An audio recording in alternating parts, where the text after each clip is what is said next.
안녕하세요.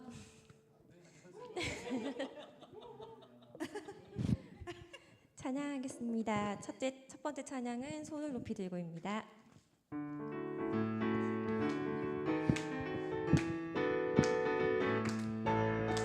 손을 높이 들고 주를 찬양, 높은 곳을 향해 주를 찬양, 모든 만물들은 주를 찬양하라.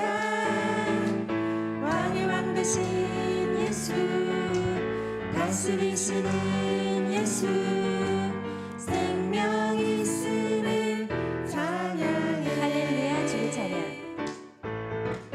할렐루야 주를 찬양, 할렐루야 주를 찬양, 생명이 있음을 찬양해.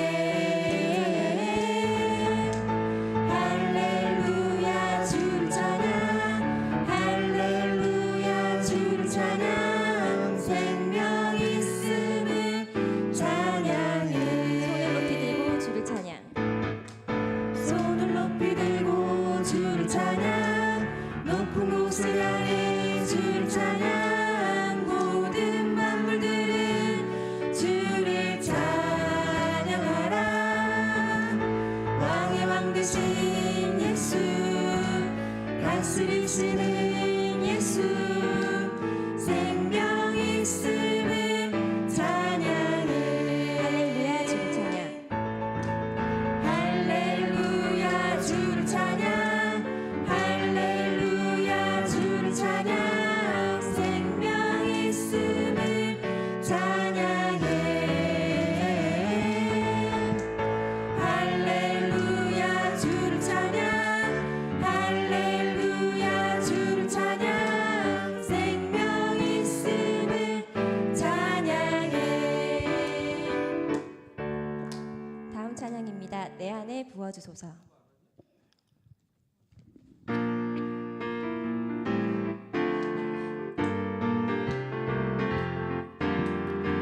내 안에 부어주소서. 성령의 충만한 기름을 내 안에 충만케 하소서. 성령의 기름을 내 안에 부어주소서. 내 안에 부어주소서. 성령의 충만한 기름을 내 안에 충만케 하소서. 성령의 기름으로 내게 기름 가득할 때 주의 복음 전할 수 있네.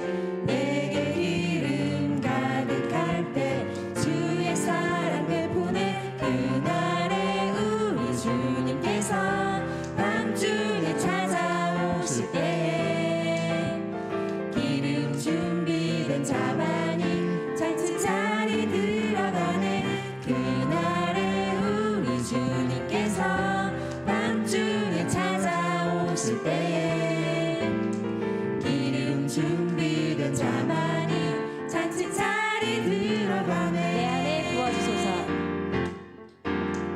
내 안에 부어주소서. 성령의 충만한 기름을 내 안에 충만케 하소서. 성령의 기름으로 내 안에 부어주소서.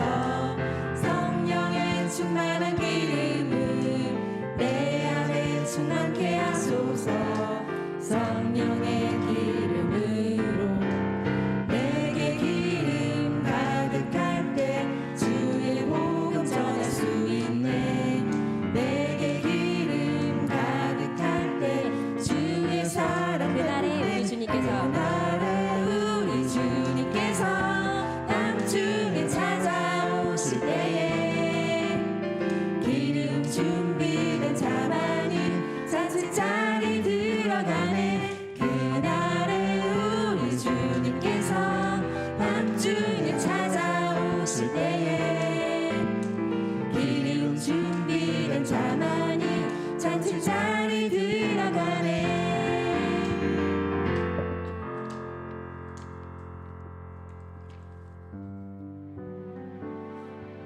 나의 영혼이 잠잠히.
주만이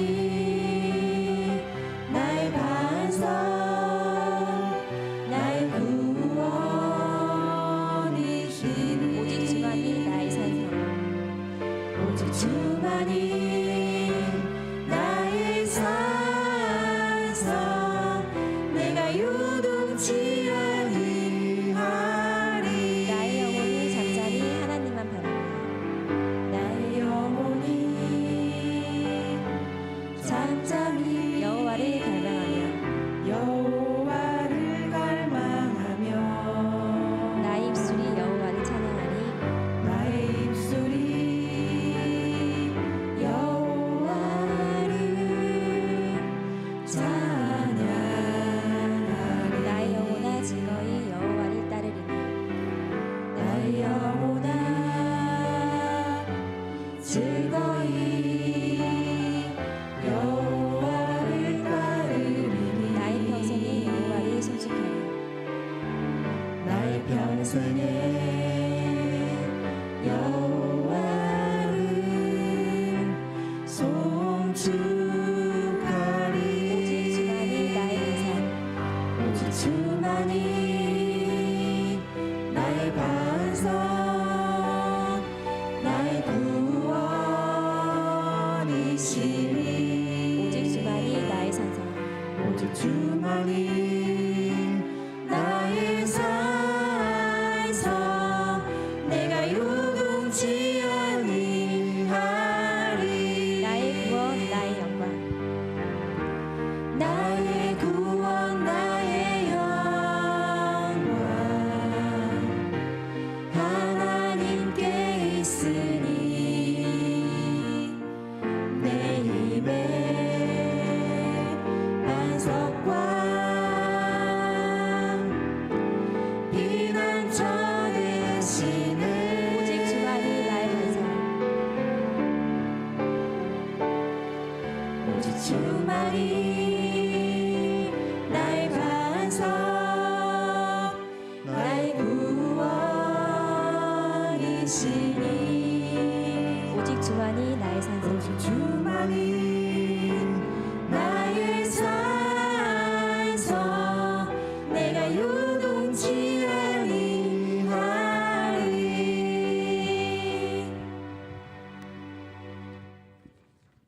아멘. 사랑하는 나의 아버지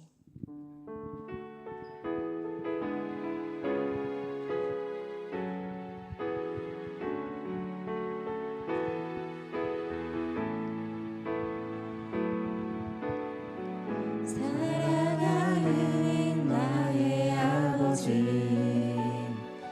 이름 높여드립니다 주의 나라 찬양 속에 임하시니 주의 나라 찬양 속에 임하시니 능력의 주께 찬송하네 능력에 주께 찬송하네 전능하신 하나님 찬양 전능하신 하나님 찬양 언제나 동일하신 주 언제나 동일하신 주 전능하신 하나님 찬양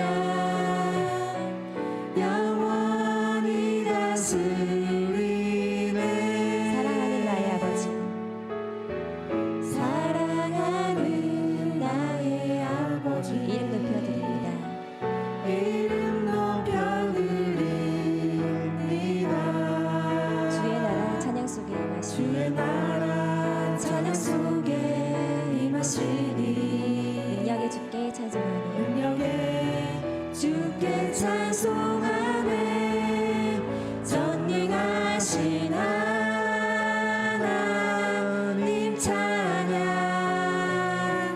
언제나 동일하신 주 전능하신 하나님 찬양 영원히 다스리네 영원히 다스리네 나 주의 이름 높이리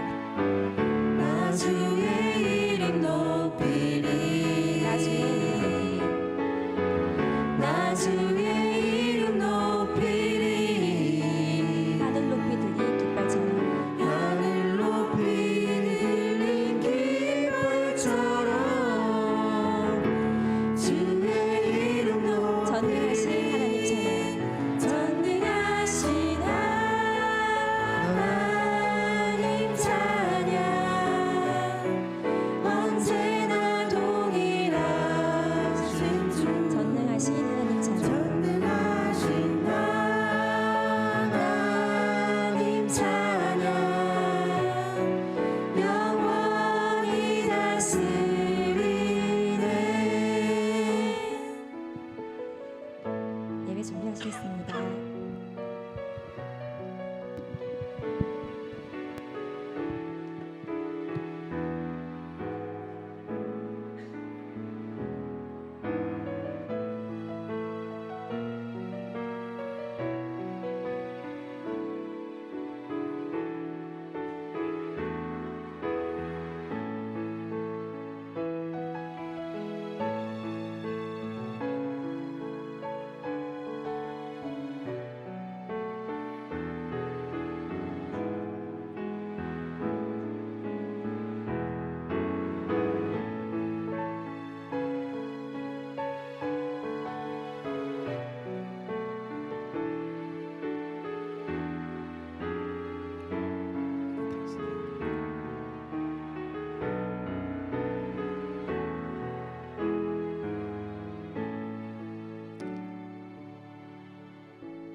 자, 할렐루야. 광야 같은 세상에서 분주하고 또 신앙적으로 분투하시면서 일주일 동안 살아주셨을 것이라고 믿습니다. 이 시간에는 예수 안에서 안식하는 귀한 예배 되었으면 좋겠습니다. 다 같이 묵도하심으로써 6월 23일 주일 예배 하나님께 드리겠습니다.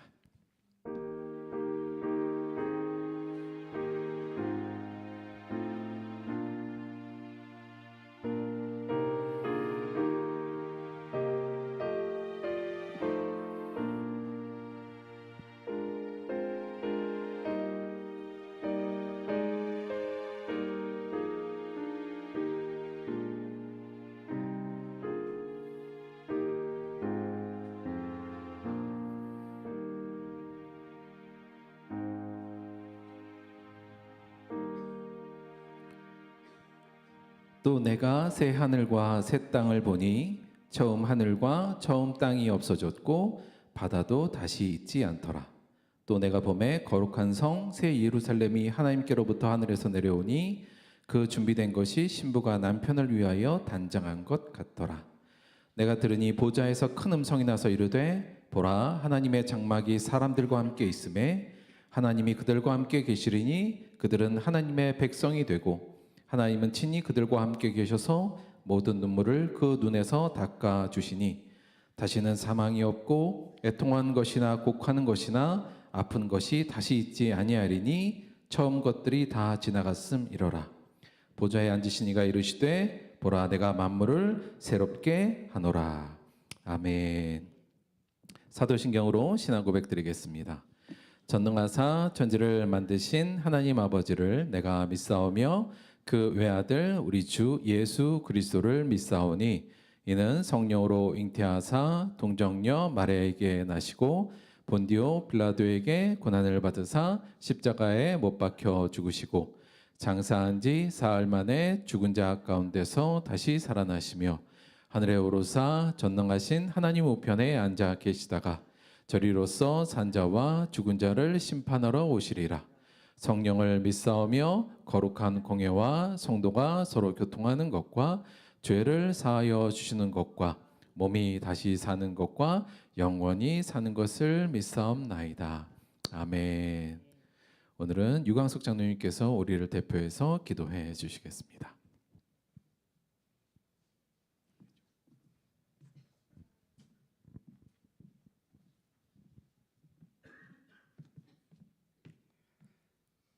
기도드리겠습니다. 전능하신 창조주 하나님, 우리에게 육신의 생명을 주시고 언제나 우리와 동행하시며 영원한 하나님의 나라로 인도하시는 은혜에 감사드립니다. 우리를 축복하셔서 우리의 삶이 거룩한 예배로부터 다시 시작하게 하시니 감사드립니다. 예배의 감격과 은혜가 우리의 삶으로 이어져서 날마다 감사와 찬양으로 충만하게 하옵소서. 이 예배를 통해 우리의 상한 심령이 회복되고 삶의 어려운 문제들이 해결되기를 간절히 원합니다. 회개하는 심령을 공일히 여기시며 감사하며 찬양하는 심령에 하늘의 위로와 평화를 내려 주옵소서. 거룩하신 주 하나님, 우리를 사랑하셔서 하나님의 형상으로 지으시고 하나님의 음성을 듣게 하시며 하나님의 역사를 보게 하신 은혜를 감사하며 찬양합니다. 하지만 우리가 죄에 빠져 눈과 귀가 어두워져 싸우니 우리의 죄를 그리스도 보혈로 씻기셔서 무감과 같은 우리의 영혼이 회복되기를 원합니다. 말씀을 선포하시는 김도현 목사님, 성령의 능력으로 함께 하셔서 말씀을 들을 때 우리의 영귀가 열리게 하시며 하나님의 음성에 응답하게 하옵소서. 허락하신 말씀이 우리의 심령에 뿌리를 내리고 형통한 삶으로 열매 맺게 하옵소서. 우리가 말씀에 아멘으로 응답하며 욕심과 세상의 유혹을 떠나 하나님의 말씀을 따라 살기를 결단하오니 우리의 연약한 마음을 붙들어 주옵소서.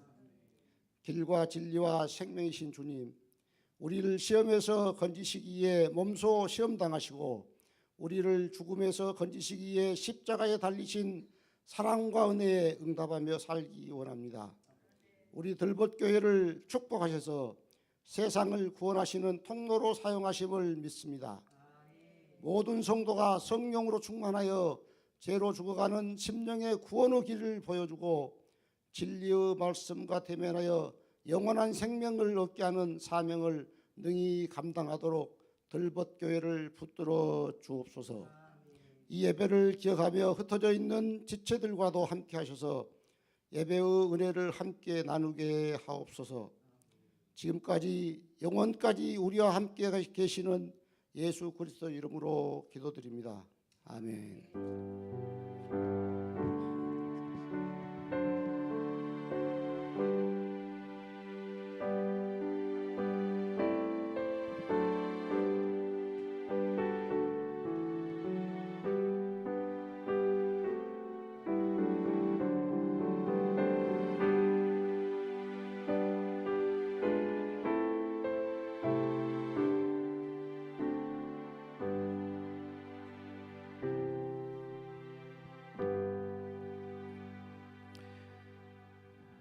감사합니다.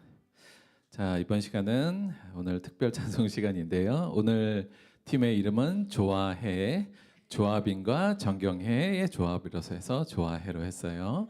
자, 특별 찬송팀 나오도록 하겠습니다. 자, 박수 한번 주세요.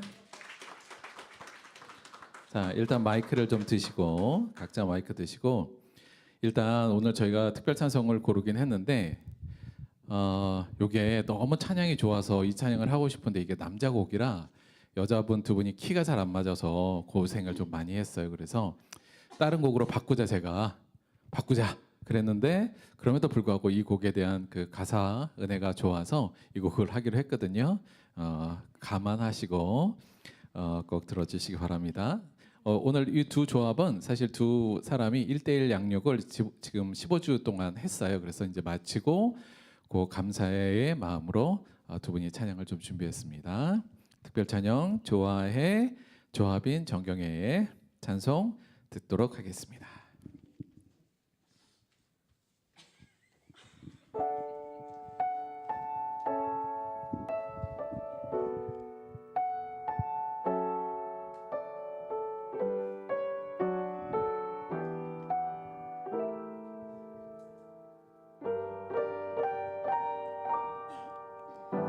왜 나를 깊은 어둠 속에 홀로 두시는지 어두운 밤은 왜 그리 길었는지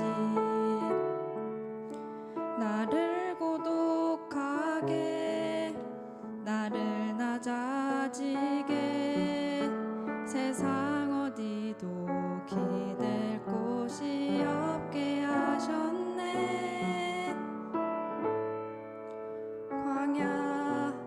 광야에 서 있네.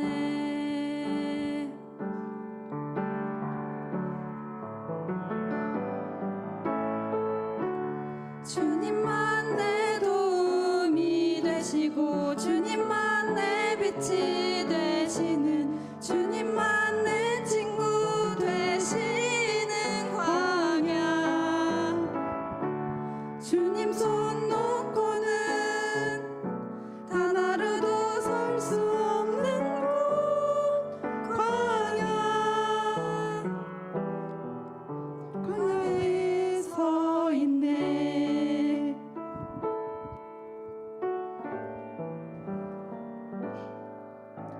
왜 나를 깊은 어둠 속에 홀로 두시는지 어두운 밤은 왜 그리 길었는지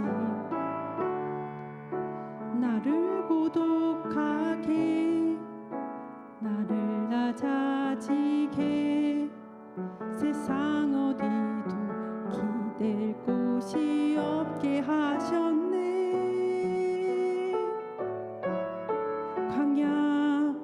광야에 서 있네.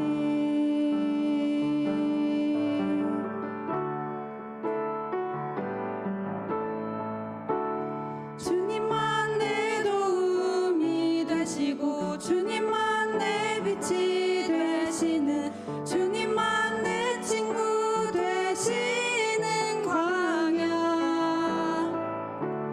주님 손 놓고는 단 하루도 설 수 없는 곳 광야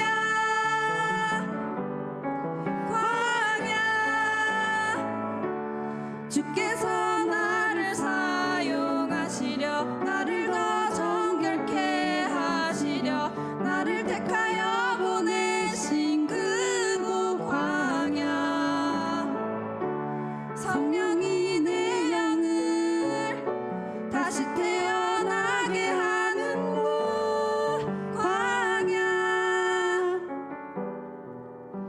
광야에 서 있네.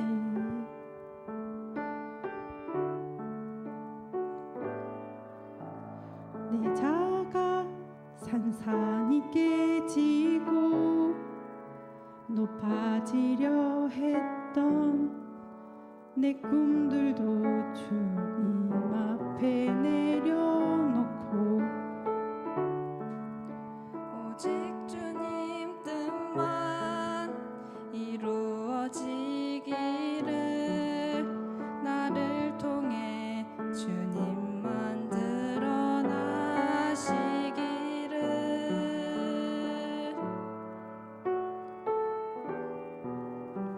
광야를 지나면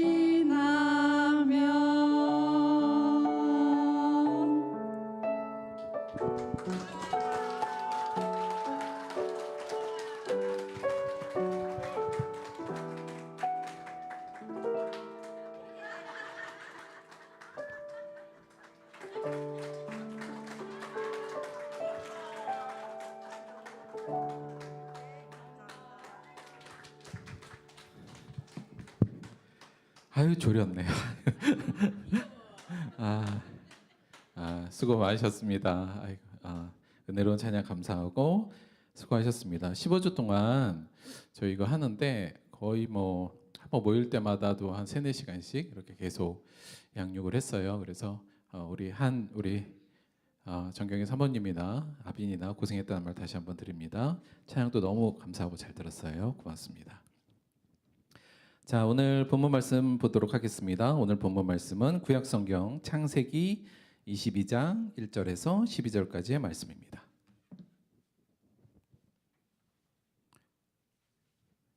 구약성경 창세기 22장 1절에서 12절까지의 말씀입니다. 구약성경 28페이지 창세기 22장 1절에서 12절까지의 말씀 함께 보도록 하겠습니다.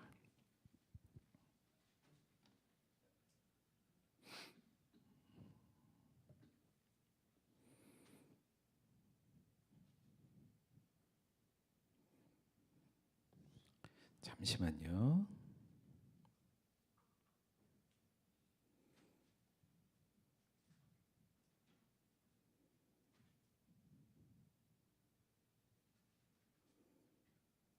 네, 됐습니다. 창세기 22장 1절에서 12절까지의 말씀 우리 교독으로 봉독하겠습니다. 제가 먼저 할게요. 그 일 후에 하나님이 아브라함을 시험하시려고 그를 부르시되 아브라함아 하시니 그가 이르되 내가 여기 있나이다.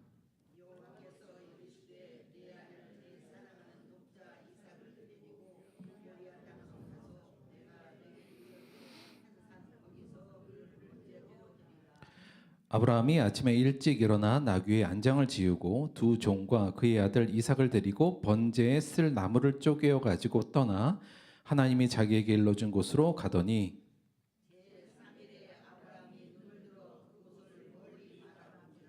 이에 아브라함이 종들에게 이르되 너희는 나귀와 함께 여기서 기다리라. 내가 아이와 함께 저기 가서 예배하고 우리가 너희에게로 돌아오리라 하고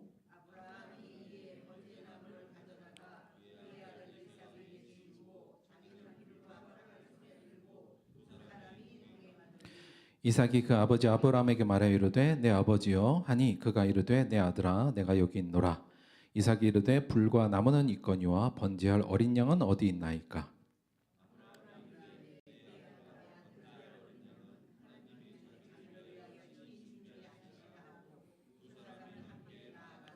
하나님이 그에게 일러주신 곳에 이른지라. 이에 아브라함이 그곳에 제단을 쌓고 나무를 버려놓고 그의 아들 이삭을 결박하여 제단 나무 위에 놓고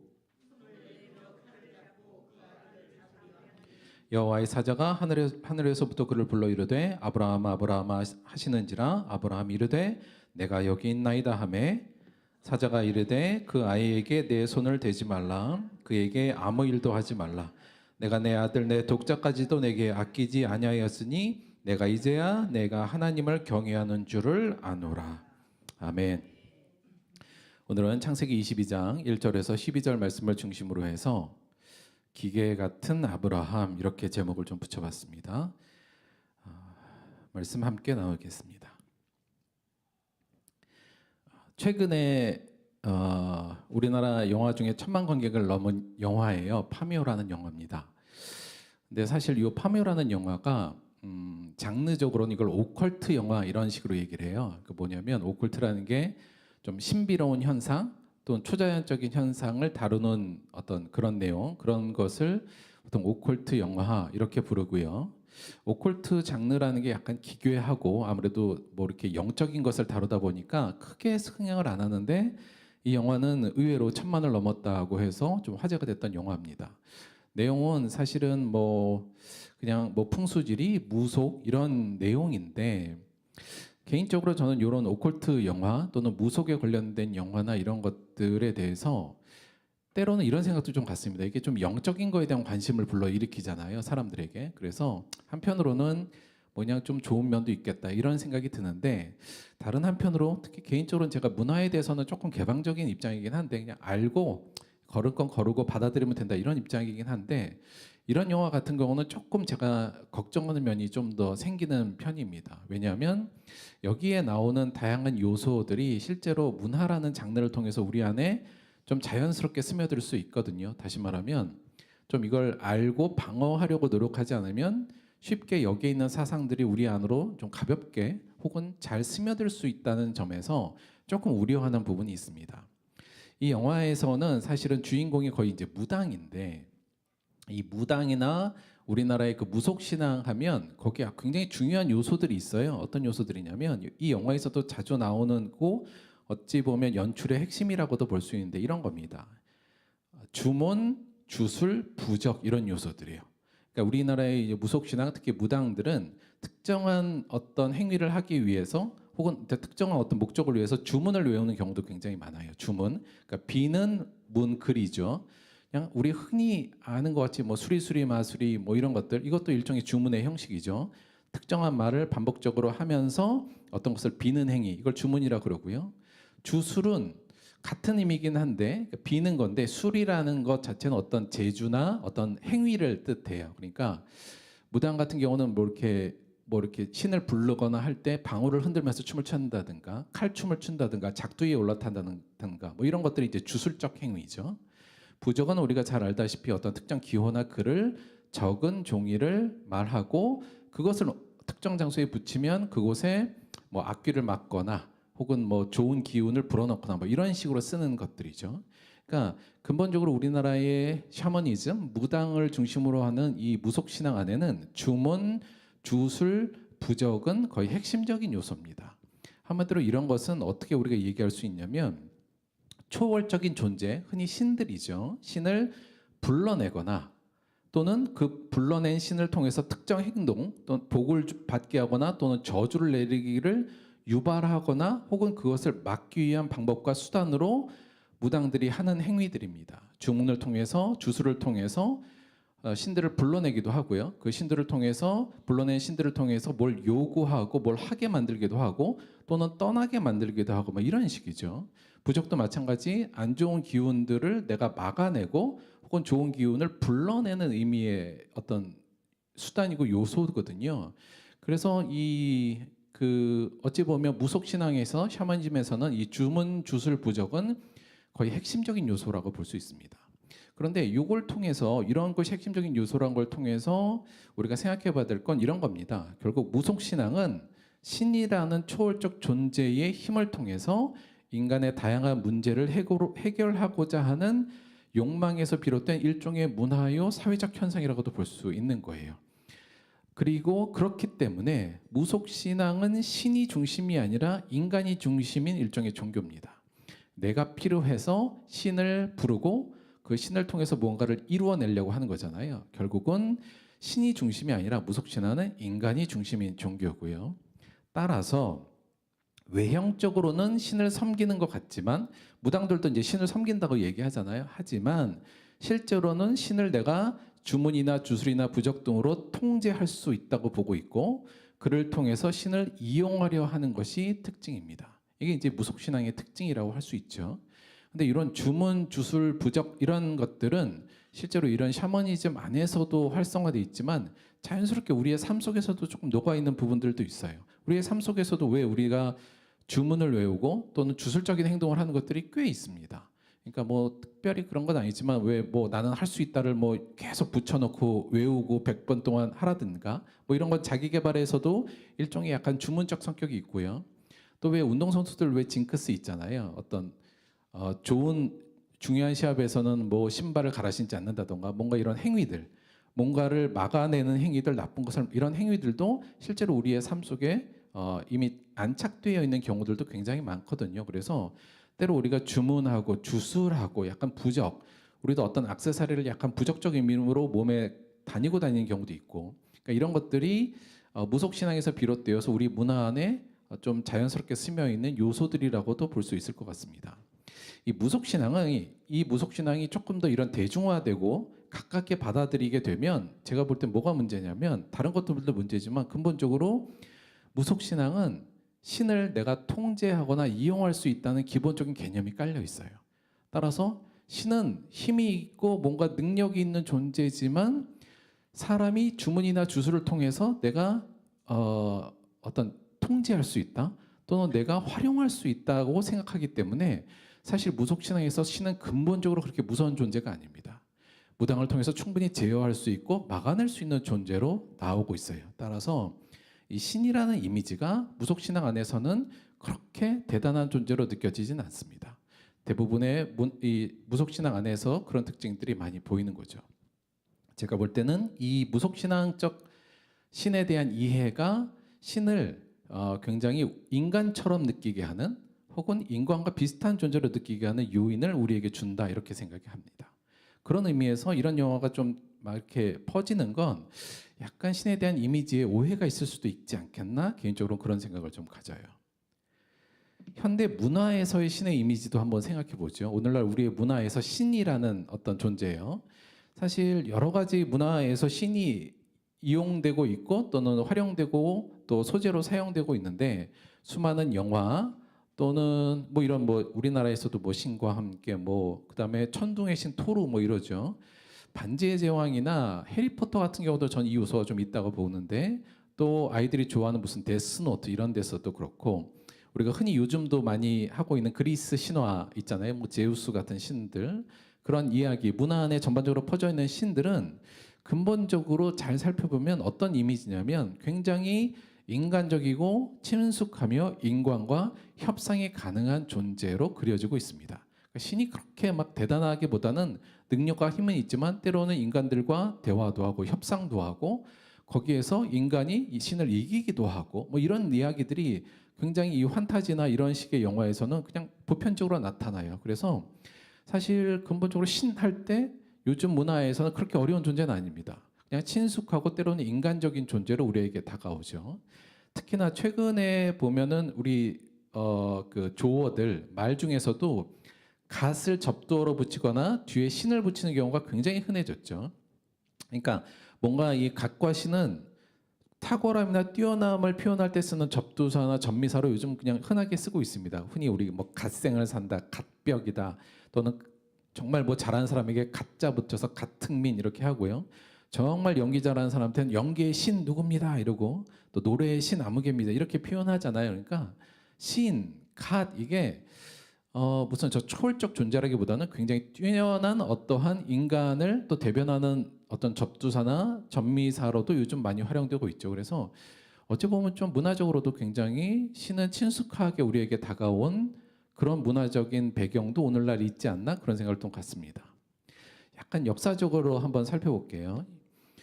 크게 역사를 조금 그냥 대충 구분했어요. 그러니까 고대 시대, 그리스 로마 시대와 한 5세기까지를 우리가 그냥 고대 시대 이렇게 부를 수 있고요. 서양사를 기준으로 할 때 중세 시대는 5세기에서부터 한 14세기를 저희가 보통 중세 시기 이렇게 얘기합니다. 그 다음에 14세기, 16세기를 뭐 따로 분류하진 않습니다만 르네상스 시대라고 부르기도 하고요. 근대 시대를 17세기에서 19세기, 그 다음에 현대를 20세기에서 현재까지를 이제 현대 시대, 보통 이렇게 서양사에서는 시대 구분을 하거든요. 근데 각 시대별로 좀 특징이 있는데, 이 고대 시대는 그리스 로마 시대 때는 인간 중심의 문학과 철학이 굉장히 발전한 시대입니다. 그러니까 그리스 철학, 뭐 아리스토텔레스부터 시작해서 이런 철학이 굉장히 유명했고, 아울러서 당시에 그리스 로마 헬레니즘의 문화도 굉장히 발달했어요. 그래서 당시에 조각들, 그림들도 굉장히 유명했던 시대입니다. 그러니까 인간 중심의 문학과 철학과 이성이 발달한 시대가 고대 그리스 로마 시대였는데, 중세 시대로 넘어오면서부터 조금 달라졌어요. 왜냐하면 중세 시대 이제 5세기 이후부터는 기독교가 서양 사회의 어떤 기본적인 가장 중심에 서게 됩니다. 그래서 중세 시대는 하나님 중심적 세계관으로 좀 바뀝니다. 그러니까 교황이 거의 권력의 정점을 하고 모든 것이 기독교적 세계관으로 사람들이 살아가던 시대죠. 이때를 중세 시대, 한 1000년 정도를 중세 시대라고 그럽니다. 그런데 요즘 시대에서는 중세 시대를 암흑의 시대 이렇게 표현하기도 해요. 그러니까 왜냐하면 당시에 인간의 개성은 다 말살되고 너무 이 하나님 중심적, 신적인 중심적인 세계관으로 사람들이 살았다는 거죠. 물론 저는 이 중세 시대가 하나님 중심적 세계관이 지배했던 시대라고 해서 꼭 좋았다 이렇게 보기는 어려울 것 같습니다. 왜냐하면 그게 정말 하나님 중심이 아니라 하나님 중심인 것 같았지만 결국은 인간 중심으로 타락했기 때문에 문제가 발생했거든요. 결국 르네상스 시대가 도래했는데, 이건 뭐냐면 그러니까 르네상스가 재생이라는 의미예요. 그러니까 부활이라는 의미도 되고, 뭘 재생하고 뭘 부활하겠다는 거였냐면 저 옛날 고대 시대예요. 여기 보면 첫 번째, 인간 중심의 문학과 철학을 다시 부활시켜야겠다. 다시 말하면 중세 시대 때 억눌려 있던 인간적 요소들, 하나님 세계관에서 갇혀 있던 인간 중심의 문학과 철학을 사람들이 다시 부흥을 시켜야겠다라고 한 시기가 르네상스 시기고요. 이때는 결국 인간 중심으로 다시 돌아가자라는 운동이 서양 사회에서 아주 크게 번졌습니다. 이태리에서 시작해서 전 유럽으로 번졌죠. 그거와 동시에 근대 시대에 이르면서 과학이 급격하게 발달했고요. 우리가 잘 아는 산업혁명이 유럽에서 일어나고 시민혁명이 일어나면서 급격하게 인간 중심의 세계로 변화되었죠. 그리고 오늘날 그것이 더 발전해서 오늘날은 세계화를 이루고 있습니다. 이게 이제 크게 서양사로 보는 어떤 큰 흐름인데요. 결국은 르네상스 시대부터 시작해서 근대, 현대 시대를 겹치면서 어떠한 세계관이 지금 전체를 지배하고 있냐면, 하나님은 사실은 역사의 뒤안길로 버려졌고 인간이 세상의 중심인 물질적 세계관이 그 이후로부터 지금까지 온 세계의 세계관으로 자리를 잡고 있습니다. 시간이 지날수록 더 이게 공고화되어 있고요. 물론 현대 시대는 이거에 대한 반동의 운동도 조금 있긴 있습니다만, 여하간 현재까지 현대 시대는 여하간 이런 시대, 하나님이란 존재를 얘기하면 왠지 뭐야 너 중세 시대 살아? 약간 이런 느낌. 하나님을 얘기하면 마치 많이 떨어지는 듯한 그런 느낌. 어디서 하나님 얘기를 하면 쟤 왜 저래? 이 과학 시대에 이런 소리를 듣는 시대를 지금 저희가 살고 있다는 거죠. 저희 아이들 그리고 우리 모두가 현재 어디에 위치했느냐? 이곳에 위치했습니다. 가장 하나님은 뒤안길, 역사의 뒤안길에서 버려지고 인간이 세상의 중심인 물질적 세계관이 더 극명하게 강조되는 세상에 그런 철학적 사고의 중심에 지금 우리가 살고 있는 거죠. 아울러 우리 아이들이 이곳에 살고 있습니다. 자, 그래서 여기서는 약간 우리가 정신만 살짝 바짝 차리지 않으면 이 세계관에 그냥 동화될 수밖에 없어요. 이게 큰 문제죠. 더군다나 이런 세계관 안에 우리가 있는 것뿐만 아니라 앞에서 살펴봤던 것이 봤듯이 우리의 문화와 오락의 아이템으로 전락한 신의 이미지를 매일매일 접하면서 우리 아이들이 살고 있습니다. 뭐 토루, 천둥의 신, 뭐 때로는 뭐 웃기기도 하고 막 이러거든요. 그러니까 신이라는 이미지 자체가 그냥 오락과 문화의 한 요소로서 아이들이 받아들이고 있어요. 더군다나 우리나라 안에서는 지금 뭐예요? 신을 통제하고 이용해서 자신의 욕망을 채우려는 인간 중심의 무속신앙적 영향도 여전히 우리 안에 있습니다. 그래서 내가 신을 믿는다 그러면 거의 이런 무속신앙적 어떤 개념, 신을 내가 때로는 내 소위 뭐 지성이면 감천이죠. 내가 열심히 정성을 들이면 신을 움직일 수 있다라는 식의 일종의 무속신앙적 신의 개념이 또한 우리 안에 전통적으로 많이 뿌리 내려 있고 수많은 어른들이 그 신의 이미지를 현재도 갖고 있죠. 세계관도 그렇고 문화도 그렇고 전통의 역사를 통해서 지금 이 시대를 살아가는 우리 아이들, 우리뿐만 아니라 우리 아이들은 제대로 아이들이 갖게 되는 신의 이미지는 어떤 거냐면 별거 아닌 겁니다. 별거 아니에요. 그렇게 중요한 존재도 아니고 우리에게 그렇게 소중한 존재도 아니도록 느끼는 게 일반적인 오늘을 살아가는 아이들이 접하는 신의 이미지입니다. 여기서 우리가 우리 아이들을 제대로 그리스도 안으로 인도한다는 것, 더 나아가서 우리가 제대로 하나님을 믿는다는 건 어떤 의미냐면 이곳을 깨고 이렇게 이 두텁게 우리를 둘러싸고 있는 이러한 다양한 신에 대한 잘못된 개념들과 철학들과 사상들을 깨트리고 어디로 가야 되는 거냐면 하나님을 나의 주인으로 믿고 순종하는 삶을 사는 것이 우리의 신앙적 목표가 되거든요. 그러니 이게 얼마나 어렵겠습니까? 그렇죠? 이게 어려운 거예요. 우리 아이들이 하나님을 주인으로 삼는다고 왜? 세상은 다 하나님을 때론 소모품으로 인간적 어떤 아이템으로 사용하고 있는데 그 하나님을 주인으로 삼고 믿고 순종한다는 삶으로 우리 아이들과 우리를 이끌어 간다는 것은 사실 그렇게 만만한 일은 아니라는 생각이 듭니다. 뭐 매일매일 우리의 삶 안에서 이러한 두터운 벽들이 우리를 계속적으로 의식적으로 우리를 변하게 하고 신의 이미지를 그렇게 주입하는데 정말 우리가 정신 바짝 차리지 않으면 제대로 하나님을 나의 주인으로 믿고 순종하는 삶을 살 수 없게 되는 거죠. 저희 목회적 고민도 마찬가지고 우리가 추구해야 될 지금의 관심, 내가 이러한 상황에 있다는 것을 알고 우리가 이것에 현혹되지 않고 제대로 된 신앙, 하나님을 나의 주인으로 믿고 순종하는 삶을 살아내는 게 오늘날 우리의 신학적 큰 과제이자 목표라고 볼 수 있는 겁니다. 사실은 한쪽으로 생각해 보면 굉장히 이게 되나 이런 생각도 가끔 들어요. 이런 장애물이 많은데 이걸 다 뚫고 제대로 하나님을 주인으로 순종하는 삶을 살 수 있다고 과연 가능할까? 이런 생각도 걱정으로는 듭니다만 역사적으로 성경적으로 볼 때 이러한 상황 속에서도 성령과 함께 수많은 사람들이 이러한 상황을 다 뚫고 하나님을 나의 주인으로 순종하는 삶을 살아냈음을 볼 때 우리도 충분히 성령님과 함께 이겨낼 수 있다라는 희망과 또 기대도 동시에 갖게 됩니다. 오늘은 저희가 그렇게 하기 위해서 성경의 인물 중에 중요한 인물 한 명을 여러분께 소개하려고 합니다. 우리가 이제 믿음의 조상이라고 하는 사람이 있어요. 그러니까 별명이 믿음의 조상입니다. 이름이 뭐예요?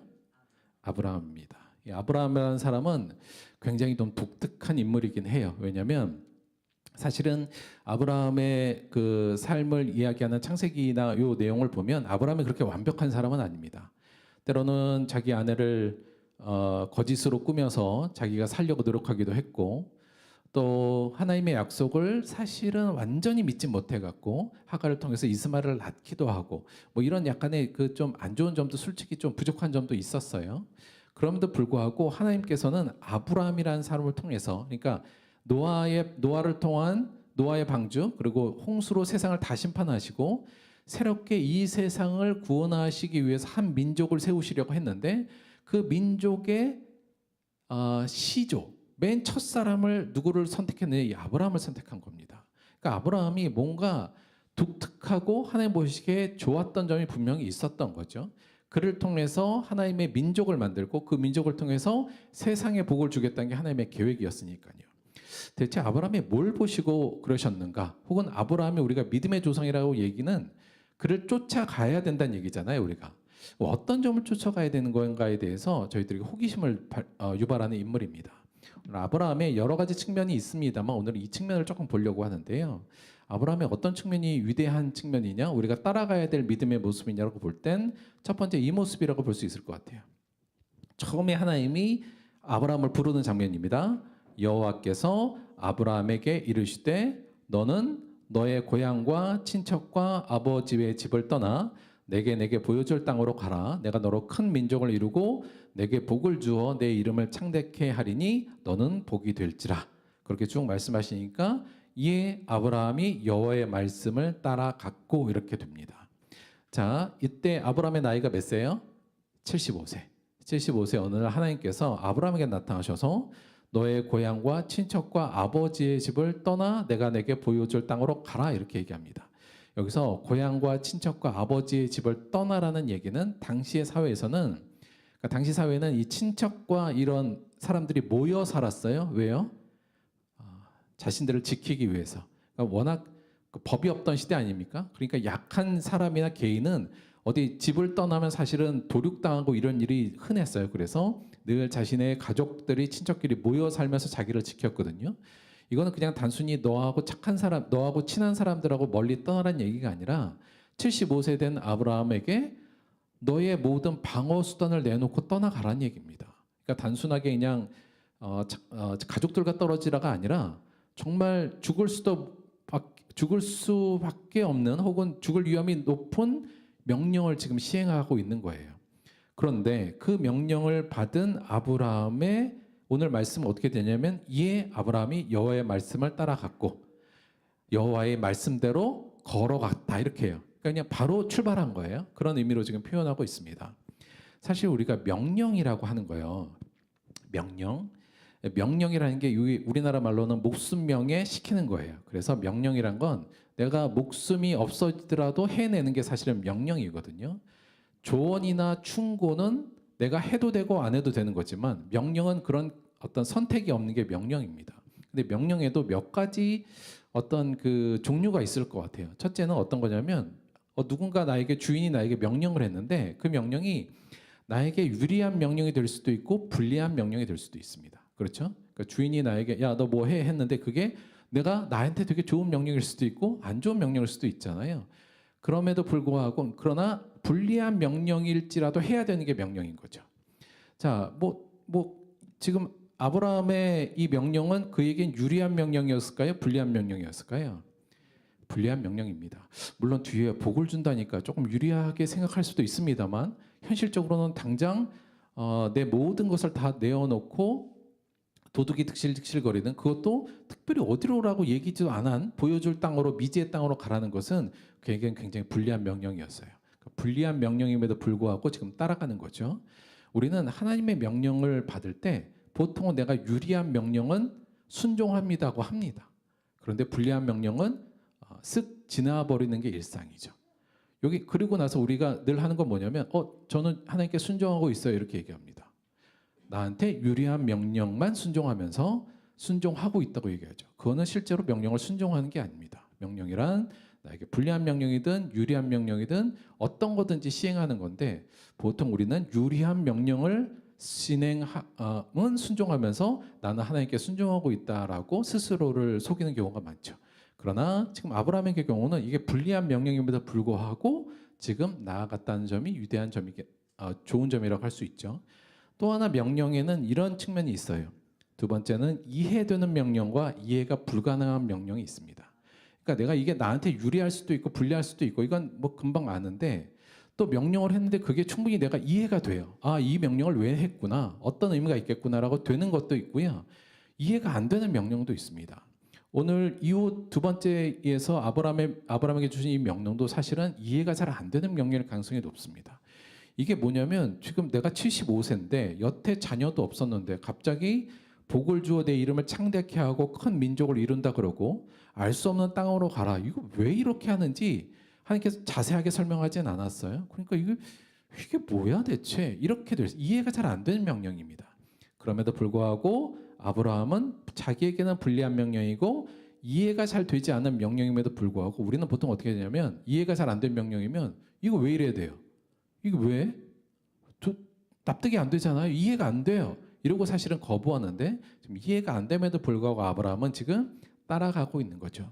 이게 아브라함의 오늘 말씀에 의하면 이 아브라함이 여호와의 말씀을 따라갔고 어떤 문체적으로 보면 어떤 조금의 망설임도 없었다는 듯한 느낌을 바로 줍니다. 그냥 나한테 불리하고 이해가 잘 안 되는 명령이었지만 일단 따라갔다는 게 성경이 보도하는 중요한 내용의 어떤 핵심이라고 볼 수 있어요. 그래서 믿음의 조상 아브라함은 하나님의 명령 중에서 자신에게 불리하고 이해가 되지 않은 명령 또한 바로 따라갔다는 점이 굉장히 위대한 점입니다. 그런데 여기까지는 또 누구나 좀 할 수 있는 부분도 있어요.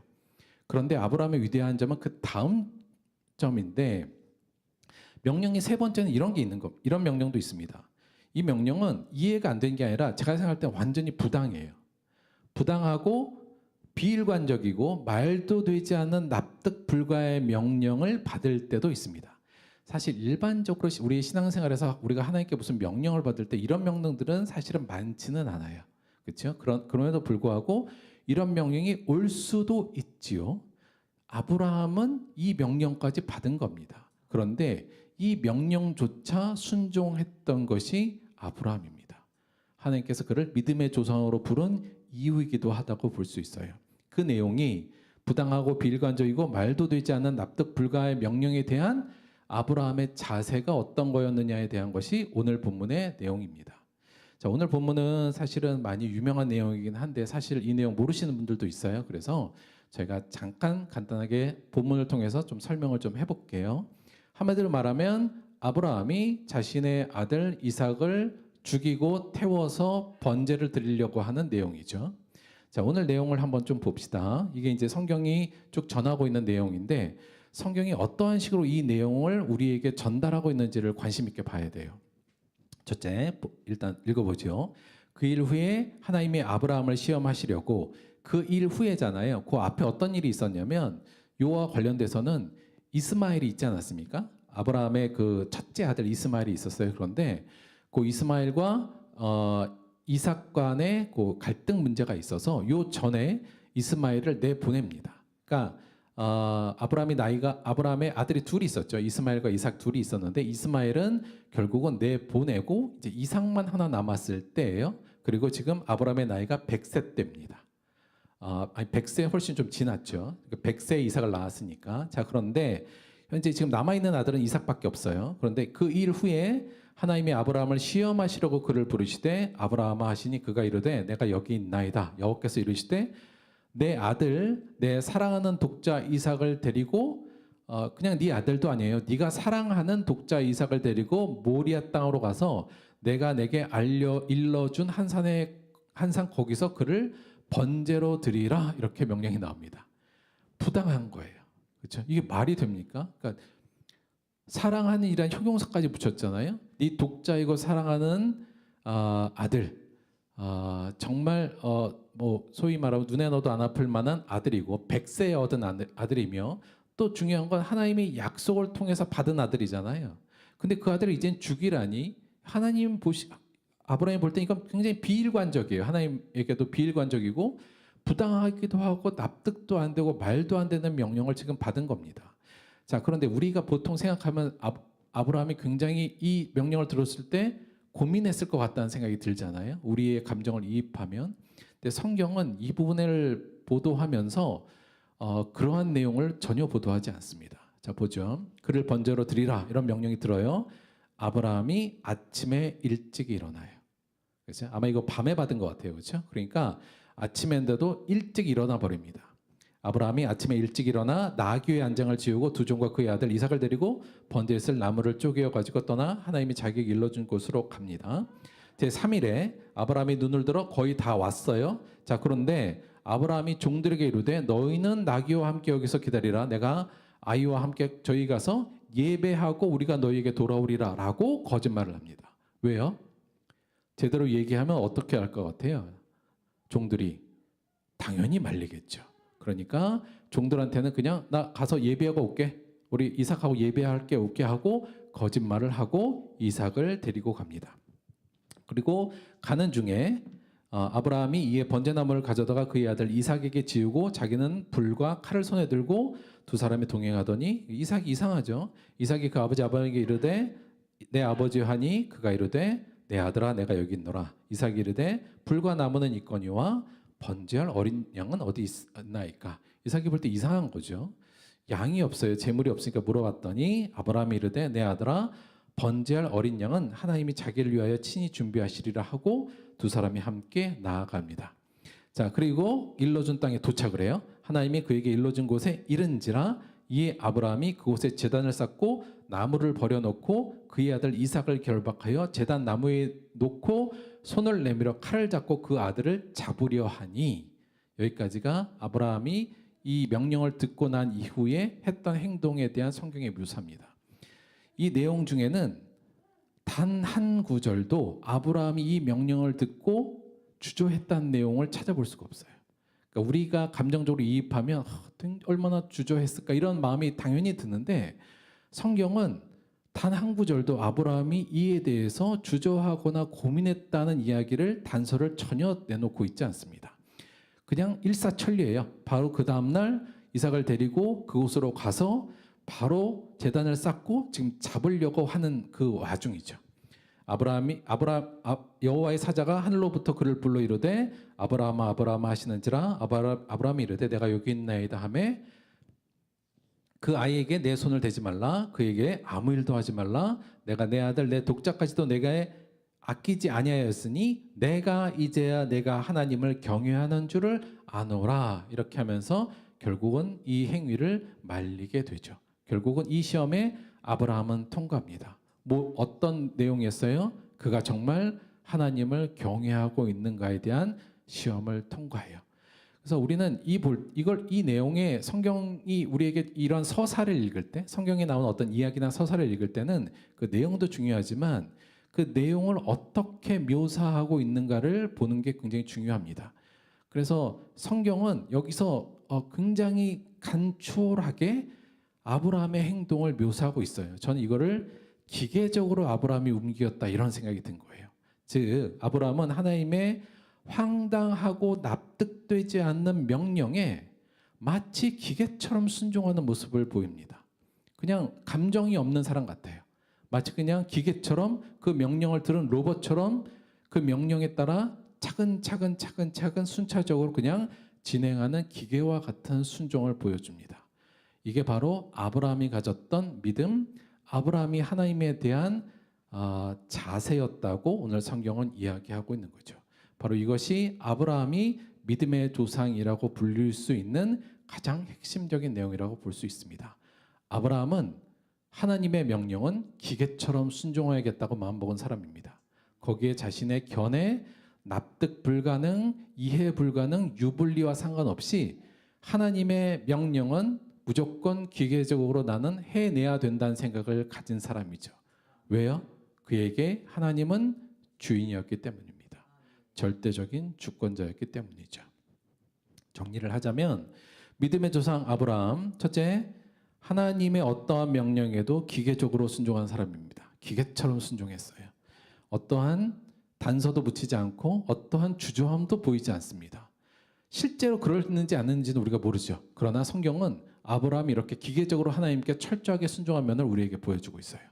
두 번째, 그 얘기는 무슨 얘기냐면 하나님을 자신이 통제하거나 움직일 수 없는 주권자로 여기고 있다는 내용입니다. 아브라함에게 하나님은 이게 말이 돼요? 이거 좀 어떻게 안 되겠습니까? 이것만은 안 되겠습니까?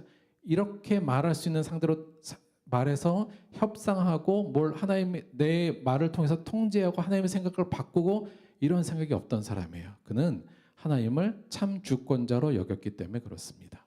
그래서 그는 하나님을 자신의 삶의 참 주인으로 믿고 섬긴 사람이라고 할 수 있습니다. 오늘날 우리가 따라야 할 믿음의 본이 되는 거죠.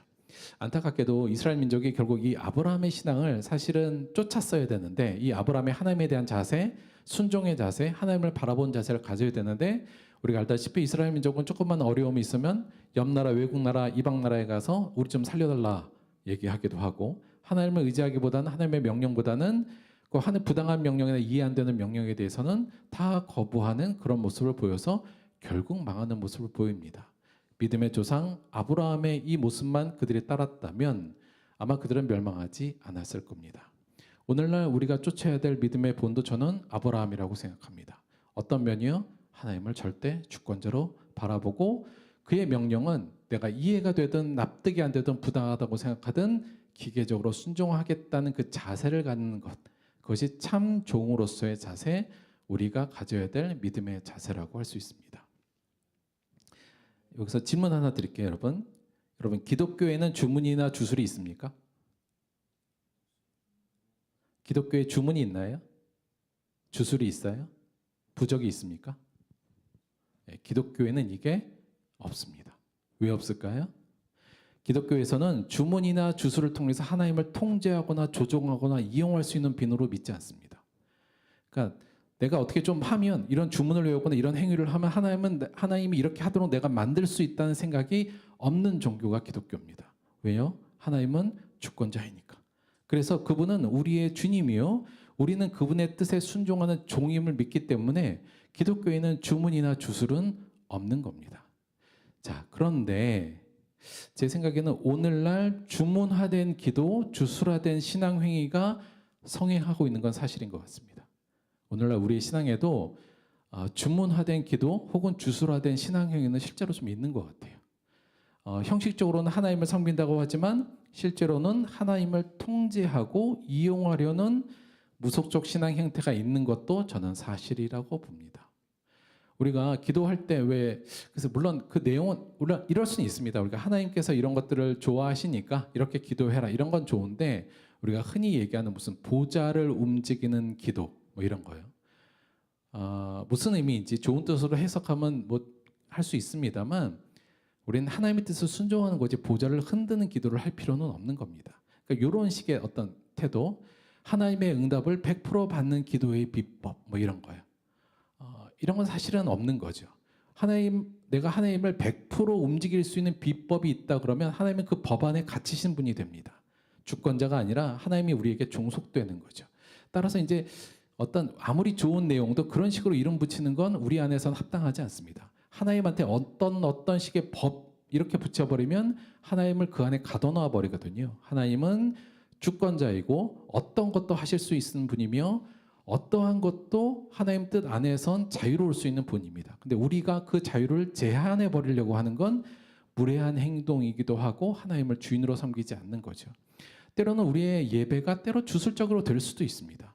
내가 이렇게 하면, 이런 신앙행위요, 내가 1000번 기도하고 뭐 1000번 제사를 지내고 1000번 예배를 드리고 헌금을 이렇게 하면 하나님은 나에게 이렇게 해줄 거라고 믿습니다. 이것도 어찌 보면 믿음을 위장해서 하나님을 어떻게든 움직여 보려고, 내 뜻대로 움직여 보려고 하는 일종의 주술적 행위로 변화될 수도 있습니다. 따라서 하나님을 통제하고 내가 이용할 수 있다는 생각이 우리 안에 자연스럽게 스며드는 경우들도 실제로 있어요. 그렇지 않습니다. 물론 우리가 하나님께 뭔가를 요구하고 부탁하고 기도할 수 있습니다. 그렇지만 그 모든 결정권은 오로지 하나님에게만 있다는 사실을 깨닫고 그것에 순종하겠다는 자세를 가진 상태에서 기도해야지, 내가 기도하면 무조건 하나님이 들어줄 거야, 이렇게 하면 하나님은 분명히 이렇게 하시는 분이야, 이렇게 하는 신앙적 행위는 일종의 주문화된 기도, 주술화된 신앙행위를 하고 있다고도 볼 수 있죠. 저는 오늘날 우리의 신앙이 이것에서는 반드시 벗어나야 된다고 봅니다. 이것에 벗어나서 어디로 가야 된다고요? 아브라함의 믿음이요, 아브라함의 하나님에 대한 자세, 어떠한 명령도, 어떠한 불리한 명령과 납득되지 않은 명령이라 할지라도 그의 명령이라면 나는 무조건 순종한다, 이 자세를 가지는 것이 오늘날 우리에게 회복되어야 될 신앙의 자세이며 믿음의 표본이고 우리가 따라가야 될 모델로서의 아브라함이 우리에게 전하는 귀한 복음의 내용이라고도 할 수 있습니다. 여호와를 경외하는 것이 지혜의 근본이라 우리가 잘 아는 말씀이죠. 여호와를 경외하는 것, 여호와를 참 주인으로 섬기는 것, 그를 두려워할 줄 아는 것, 그의 명령은 어떠한 것이라도 내가 목숨을 바쳐서도 해낼 것이라는 자세는 지혜의 근본이자 신앙의 근본이 될 수 있습니다. 우리 사랑하는 들복교 성도 여러분, 이거 굉장히 어려운 거 맞아요. 이렇게 쉬운 일은 아닙니다만 이 목표를 향해 우리 나아갑시다. 하나님은 선하신 분입니다. 때로는 내가 이해 안 되고 때로는 나에게 불리한 것처럼 보이는 명령이라 할지라도 사실은 그 하나님의 선하신 계획 안에 분명히 우리를 좋게 하기 위한 것들이에요. 하나님을 의심하지 말고, 아마 아브라함도 그랬을 겁니다. 이해되지 않고 납득되지 않더라도 하나님의 선하심을 믿고 시행하는 그런 자세, 하나님을 그렇게 바라보는 진정한 그리스도인의 자세, 그리스도인의 종이 되는 저와 여러분이 되기를 주님의 이름으로 축원드립니다. 이 말씀을 생각하시면서 잠시 하나님께 기도드리도록 하겠습니다.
하나님, 저희가 입으로는 늘 주여라고 부릅니다만 늘상 내 체면이 나의 주인이 되고 늘상 돈이 나의 주인이 되며 내 삶이 나의 주인이 되는 모습을 너무나도 많이 바라봅니다. 주님, 우리 안에 우리 하나님에 대한 경외함과 하나님에 대한 주인된 모습의 믿음을 허락하여 주옵소서. 하나님이 나의 주권자이심을 가슴속 깊이 간직하고 그 주권자가 하는 어떠한 명령에도 기계처럼 순종하겠다고 한 아브라함처럼 그런 믿음을 쫓아가는 우리들 될 수 있도록 인도하여 주옵소서. 우리 안에 이것을 방해하는 수많은 것들이 우리 안에 존재하고 있습니다. 우리 이 모든 것들을 우리가 믿음 안에서 이겨낼 수 있도록 인도하시고 그러한 세상의 조류에 휩쓸리지 않게 도와주옵시며 오로지 아브라함처럼 하나님에 대한 완전한 순종의 길을 가는 우리들이 될 수 있도록 인도하여 주옵소서. 나중에 주님 앞에 섰을 때 네가 진정으로 나를 주인으로 섬겼느냐라는 질문에 예라고 대답할 수 있는 우리들이 될 수 있도록 우리를 변화시켜 주옵소서. 예수님의 이름으로 기도드렸습니다. 아멘. 자, 오늘 광고 말씀 드릴 텐데 광고라기보다는 오늘 일단 수료식 잠깐 하도록 하겠습니다. 조합인 앞으로 나왔어요. 네, 우리 1대1 양육 오늘 수료하도록 하겠습니다. 앞으로 여기. 죄송합니다. 화면에서 빠져서 화면 잠깐 전환할게요.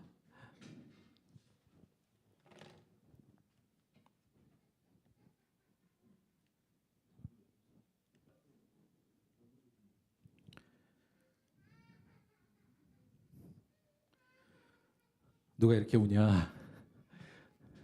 자, 우리 아비니 24-1호 수료중 성명조합인 위사람은 들벅교회 1대1 양육과정을 성실히 이행할게 감사의 마음으로 수료증을 드립니다. 2024년 6월 13일 들벅교회. 박수 주세요. 감사합니다. 그리고 어디가 선물로 귀한 책 한 권 드립니다. 수고하셨습니다. 아빈이가 또 하나 알려드릴게요. 아빈이 이번 주에 운전면허 합격했습니다. 그것도 일종 보통. 자, 사실 아빈이가 맞네. 죄송합니다. 아빈아 얼른 나와. 제가 소감문 발표가 있었는데 제가 깜빡했네요. 우리 아빈이 소감문 발표하도록 하겠습니다. 유선 마이크 하나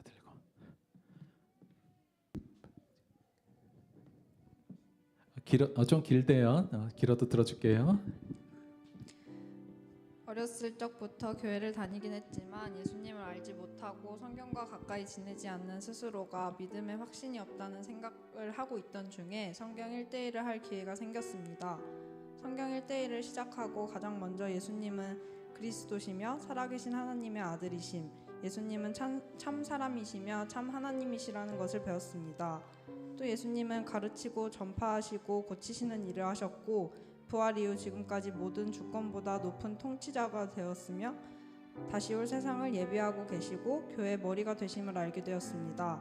이를 공부하고 나서는 머리로 아무것도 모르는 상태로 그저 몸만 오가며 교회를 다니는 것이 아니라 예수 그리스도에 대한 확신을 가지고 믿음 생활을 할 수 있다는 생각이 들었습니다. 성경 1대1을 하는 동안에 일주일에 한 번 만남을 통해 형식적인 시간만 보내는 것이 아니라 삶 자체를 나누고 성경 공부에서 그치는 것이 아니고 서로의 삶을 나누고 더욱더 가까워질 수 있는 기회가 되었습니다. 이를 통해 교제에 대해 몸소 느끼고 배웠습니다. 또한 평소에는 하루 한 절이라도 성경 읽기가 쉽지 않았는데 한 절씩이라도 읽으려고 노력할 수 있었습니다. 여러 말씀을 읽고 공부하다 보니 그 중에서도 마음 깊숙이 와닿는 말씀을 만날 수 있음에 기뻤습니다. 마음이 어려울 때에 읽었던 말씀을 떠올리고 말씀을 통해 지혜를 얻고 위안을 얻을 수 있었습니다. 매일 감사로 큐티를 대신하며 그저 그런 하루를 보냈던 전과는 달리 매일 하루 한 가지라도 감사한 일을 찾고 하루를 되돌아보았습니다. 감사한 순간들을 기억하고 또 하루를 살아갈 수 있음에 감사하는 마음을 가질 수 있었습니다. 그 마음을 고백하고 기도하며 하나님과의 관계를 이어갈 수 있음에 기뻤습니다. 앞으로 예수님의 뜻을 따라 이 땅 가운데 사는 동안 예수님의 말씀을 전하며 살아가는 자가 되겠습니다. 감사합니다.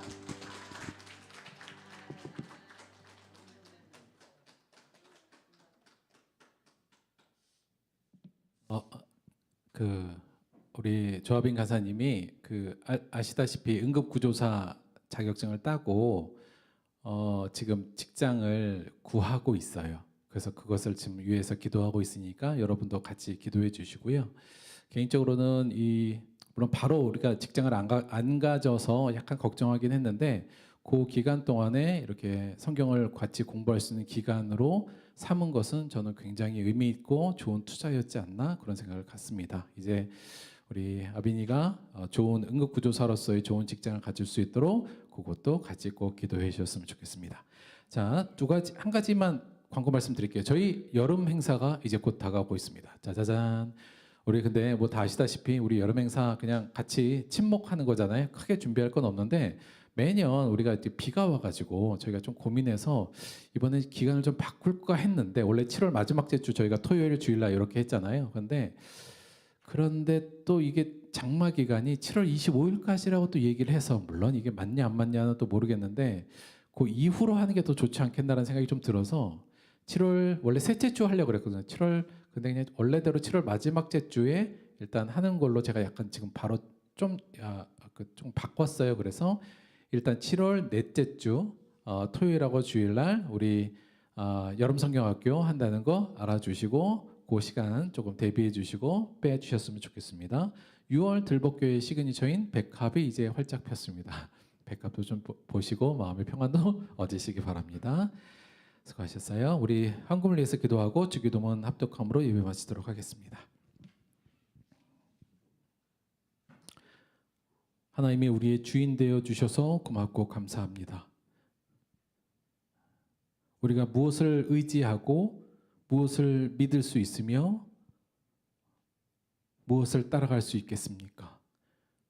이 땅의 그 어떤 것도 우리의 주인이 될 수 없음을 진정으로 하나님이 우리의 주인됨을 기뻐하고 감사하는 우리 될 수 있도록 인도하여 주옵소서.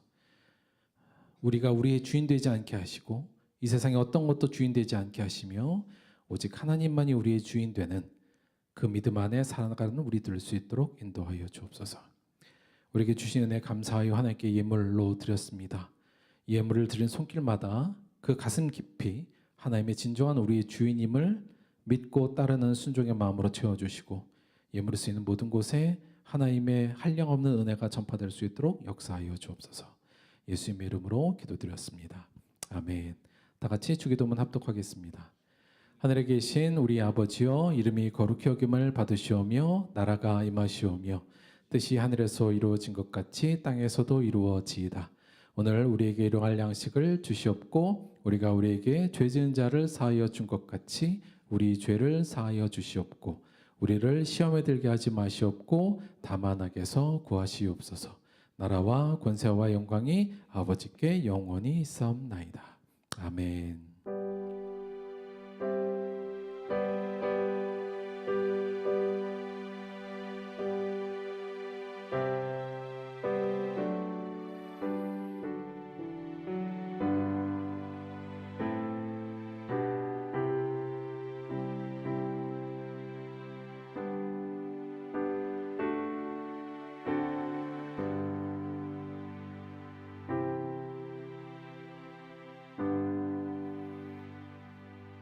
수고하셨습니다. 하나님께 감사의 박수 드리겠습니다.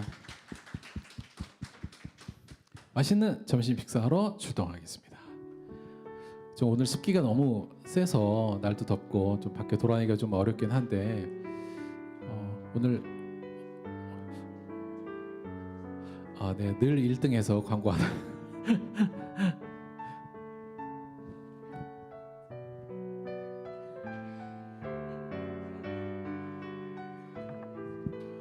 저 우리 앞에 상추 하나씩 해놨거든요. 쌈 채소 늘 아시죠? 하나씩 꼭 챙겨고 잊어먹지 않도록 바로 차에 실어놓으시기 바랍니다. 하나씩 가져가세요.